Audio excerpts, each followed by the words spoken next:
Welcome to Book Spectrum. I'm Chris Cordani, your host. On this program, we like to introduce you to authors, maybe longtime authors, maybe first-time authors from varied professions, yes, and also from across the spectrum.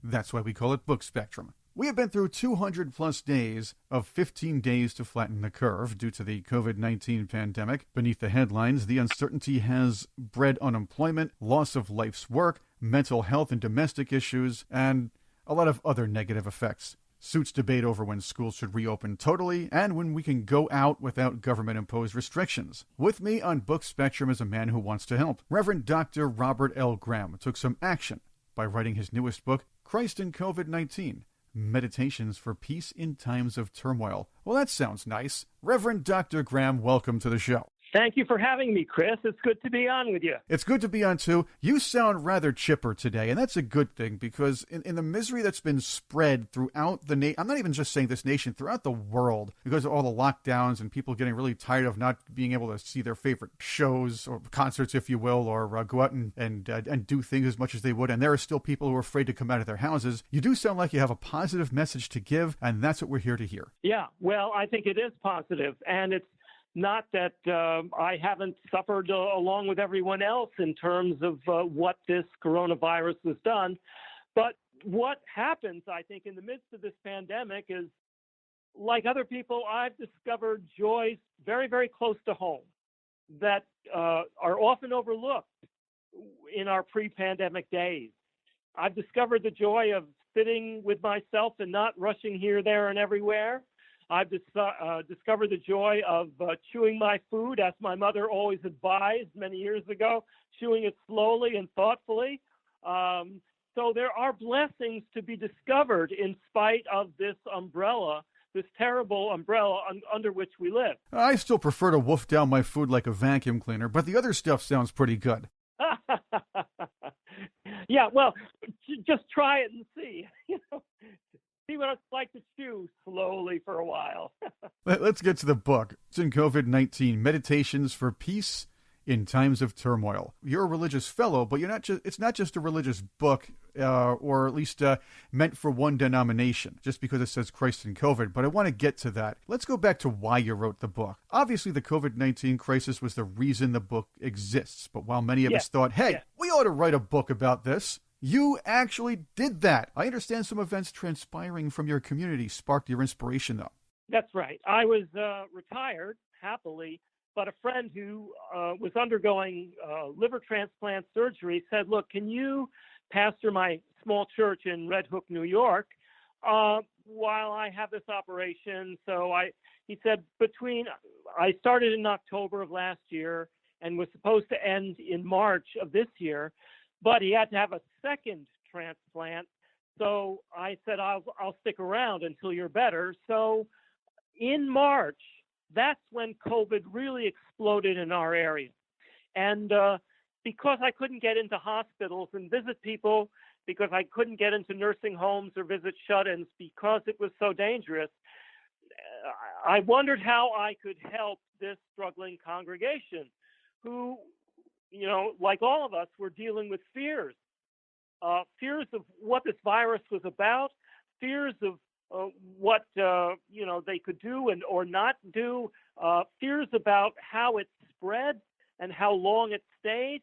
So I started on a daily basis writing meditations for the congregation to try to ease their fear and to try to be that pastoral presence which had been taken away from me, because like most ministers, I couldn't get out and visit people one-to-one. That makes sense, and you describe this in your book, but what are some of the life experiences which compelled you to create the actual meditations? Well, I think it was the experience of every day.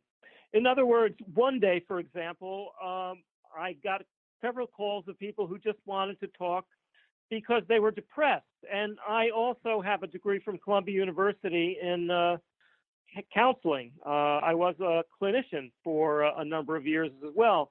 So after hearing those phone calls, I went to the Bible and I pulled out a passage about Elijah, the 8th century prophet, who, for all intents and purposes, he suffered from major depressive disorder. So because I was talking to people that day or the day before about depression, I wrote a meditation taken from the biblical text about major depressive disorder, how it affected him, how it affects us, and what God's plan was for Elijah and for us as well.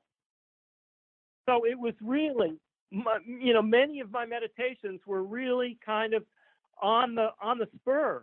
Whatever was happening, whatever I sensed in the congregation that day or the day before is what I wrote about. Dr. Robert L. Graham is with me on Book Spectrum. The book is Christ and COVID-19, Meditations for Peace in Times of Turmoil. As we do talk about the meditations, I want to be clear. The title is Christ and COVID-19, but even though the grounding is via biblical text, like we mentioned before, are the messages really universal and non-denominational? Yes, and I need to say something about that because often, and I say this in the introduction, I say my purpose, I am a Christian, I'm a Christian minister, but I did my work on the great medieval theologian Meister Eckhart, who most Buddhists describe as a bodhisattva, certainly an enlightened one. And my purpose is not to convert, but to console. So, I use the Hebrew text a lot.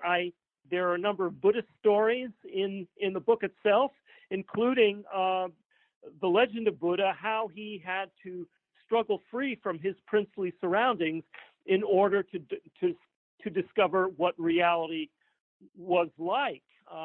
Which for Buddha meant he had to discover an old man, which he, in his 29 years being sheltered in a princely palace, he did not see a sick man and a dead man. And it was only when he experienced that part of reality that he could go on and establish his middle path. So, I think I want the book, although it's based on biblical text, it has, I think, not only a general application for COVID-19, but for people who are whatever belief or no belief, that it has application for their life when they are struggling with life, with or without the COVID virus. Depression knows no religion. No. Yes, and all those afflicted need understanding and help which transcends one's own inner circle of friends and beliefs. Absolutely. And in one of my meditations, when we look at Jesus, and again, Jesus will cure people and will not ask what their religion was, will not ask them to follow him, will just do it out of the goodness of his heart. And I think we need to get back to that kind of inclusive understanding of what Christianity is about, and stop labeling other people or, saying it's only for us and not for them. My goodness, I'm a Christian because my Christianity grows when I study other religions.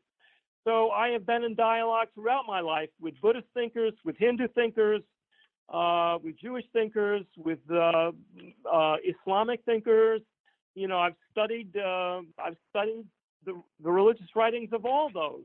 It doesn't make me less of a Christian. It makes me a better Christian because I have a greater inclusive sense of God's love for all of us. Wouldn't it be nice if the pandemic and helping those who are suffering from it in many ways would bring more people together? Again, that might be a fantasy, but let's hope we can try to help with that. And I think it has. In some ways, I'm kind of bifurcated that way. I have seen, at least initially last March and April, where people were just angry. They were angry at the supermarket. I'm a bike rider. I'm a cyclist, and they were, trying to run me off the road. And yet, about a month ago, I took a fall. And it was interesting. About 10 people stopped their cars to see if they could help me. And I thought, here's a change coming, and it may well be because of the pandemic that we understand how much we need one another. Or maybe it's just that people deep down, despite what the media is trying to tell you, despite what politicians are trying to tell you, despite what some of the more radical elements of anything are trying to tell you, is we really do want to help each other. We really do want to get together as much as we can. Absolutely. And that's why I wrote the book. I think I got into ministry because I wanted to be like Jesus in the sense of helping people, no matter what their background was. Fortunately, I grew up under a minister, this is early on, who was involved with the civil rights movement. He was marching down in Selma, Alabama.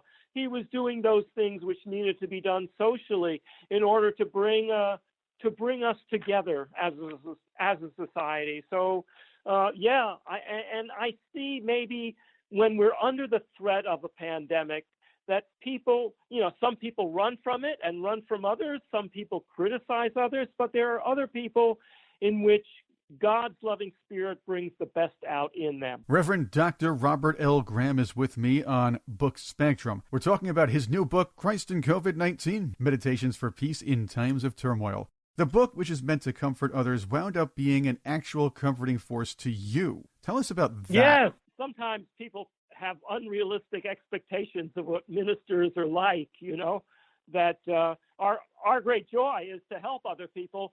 But I was impacted by this, by COVID-19. It scared me, and it scared me particularly in my last meditation. I mentioned this because I'm particularly susceptible to any sort of respiratory diseases that, my lungs should be in the Guinness Book of, and I've never been a smoker, and, I'm quite athletic, but my lungs, because of different illnesses, should be in the Guinness Book of World Records or something, Ripley's Believe It or Not Museum. So I understand how vulnerable I am to this virus myself.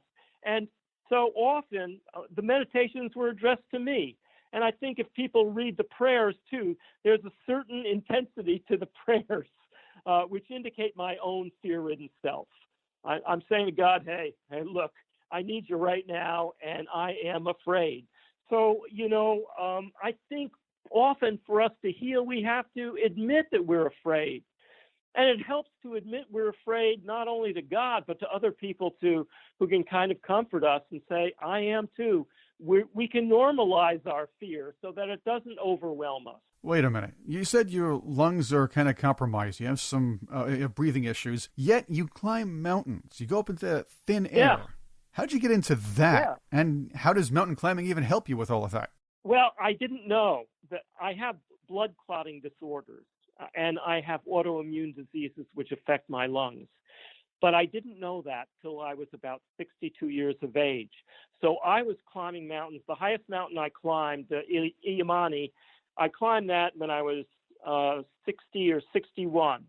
And so I went through all of this without knowing that I had these serious complications. I don't climb anymore because I was aware that a doctor finally diagnosed this, and he said, you can't be on mountains. You have to be near a hospital because you're going to be taking a lot of blood thinning medications and meditations for the rest of your life. So I didn't know, but in my last meditation, I say, for me, the miracle is for 61 years, I could have had a pulmonary edema at any time. And I was a wrestler in high school. I was a boxer in high school. I not only climbed mountains, but I was a biker. At 68, I crossed the country on a bike, 82 miles a day. So, but I had medication at that time. But for most of my life, I didn't know what I had. And I attribute that to God's grace, that God kind of said, look, your time is not up yet. And although you don't know it, I want you to live your life fully for me, which means don't worry about your health. I'll take care of your health. Does that make sense? Yes, it does. And it's kind of nice of him to do that, too. Yeah. Perhaps the top of a mountain is a pretty decent place to do your meditations. If it's not too cold. Yeah, it is, because we often find God there. And, what happens when you're on the top of a mountain, I mean, my highest climb was a little over 21,000 feet. But it is because what you're aware of on top of a mountain is your breathing. You have to breathe deeply. You have to breathe slowly. And you have to move slowly. You can't dash up a 21,000-foot peak. So it becomes a meditative act.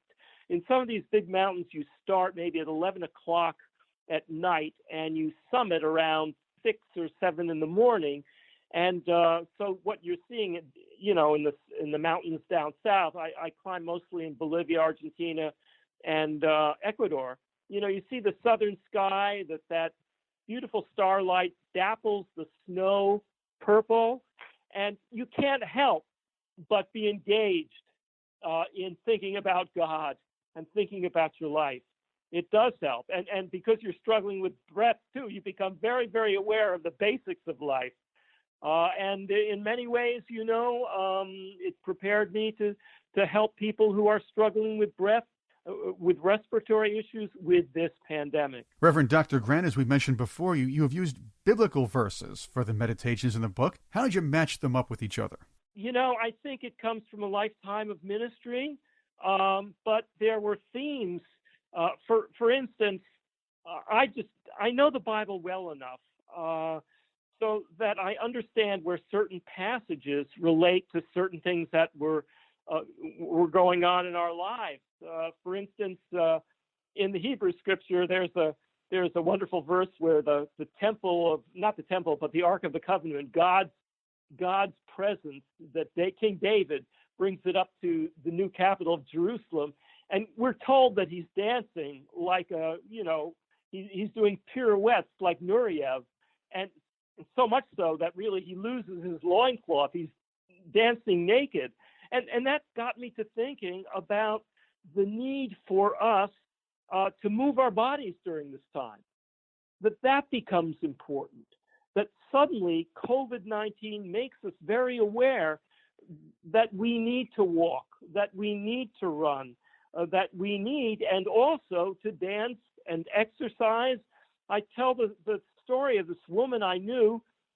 She had polio, was wheelchair bound all of her life, but every day she would take a light barbell and work her biceps.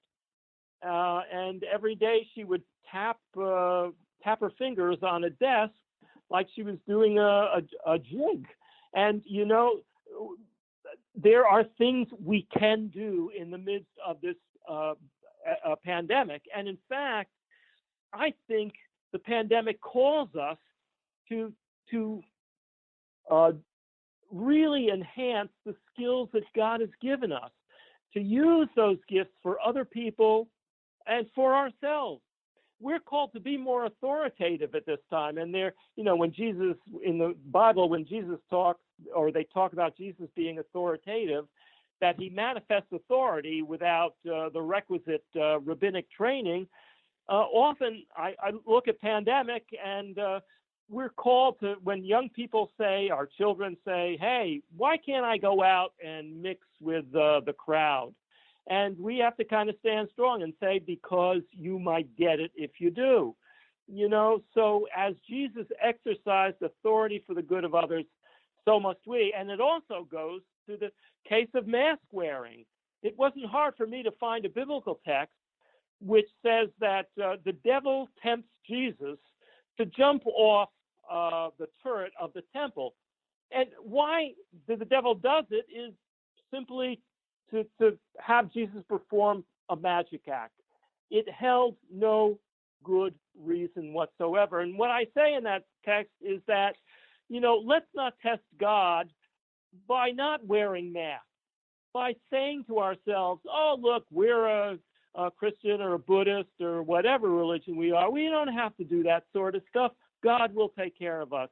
And that's being irresponsible, not only to ourselves, but to others as well. The book by Dr. Robert L. Graham, the Reverend Dr. Robert L. Graham, who is my guest here on Book Spectrum, is called Christ and COVID-19, Meditations for Peace in Times of Turmoil. What of the meditations do you prefer to perform most? That's you. What do you prefer to perform? Because I'm a therapist as well as a minister, what I love to do is simply to listen to people and to allow them to express their fear, their grief, their pain, their uncertainty, and just to be there with them, not to provide easy answers, because reality, is not construed that way. There are no easy answers.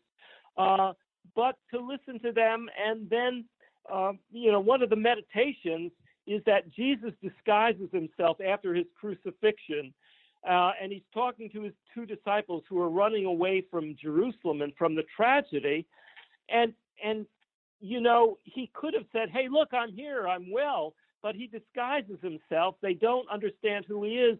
Why does he do it? So that they can talk about their fear, their pain, their loss of a loved one, their grieving.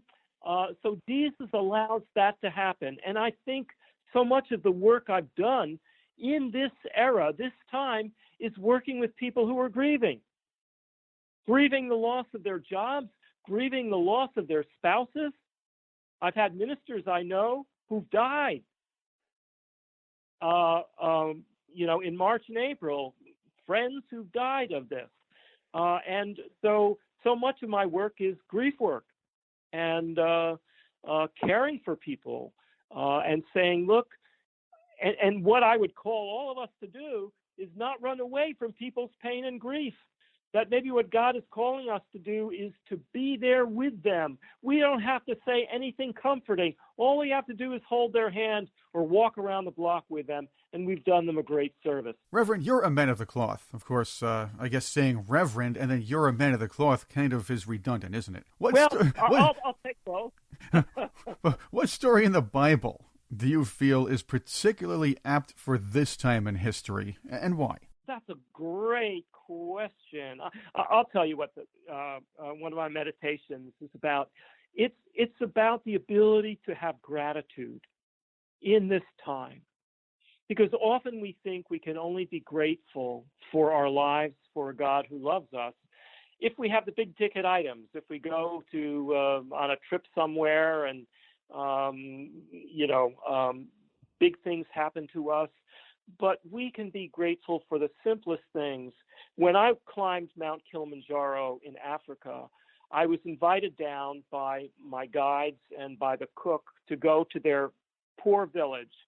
And they wanted me there not only because I was kind to them going up and down the mountain, but I had brought 15 ski jackets from my church, because often these folks go up and they get frostbitten because they're very, very poor and they don't have good clothes. So I brought 15 ski jackets and handed them out to any guide who wanted them. They were so grateful for my threadbare ski jacket that 3 of them invited me to their village. We ate banana goat stew. And then this one young man, my favorite young man, said, I have a gift to give you. And what he did was take me to a waterfall, and there was a small little cavern down there. And he did a 1.5 and dove right down in it. And that was his gift to me. That was his gift for me. What had I done for him? I had given him a worn ski jacket. And if people who are impoverished can show that kind of gratitude, my goodness, so should we. And I think what will save us is gratitude for the simplest things in life. That makes a lot of sense, and it's a good positive message to give to us in this time, whereas we're not only seeing turmoil as far as the COVID-19 situation, but a lot of other reasons as well. Reverend Dr. Robert L. Graham, thank you very much for being with us on Book Spectrum. Thank you. It's been a pleasure. Thank you for a wonderful interview, and my best to your wonderful ongoing work. Thank you. We're trying to put some more work out there, too. The book is Christ and COVID-19, Meditations for Peace in Times of Turmoil. You can find a link to pick up the book on our website, bookspectrum.com. I'm Chris Cordani. Thank you again for listening to Book Spectrum.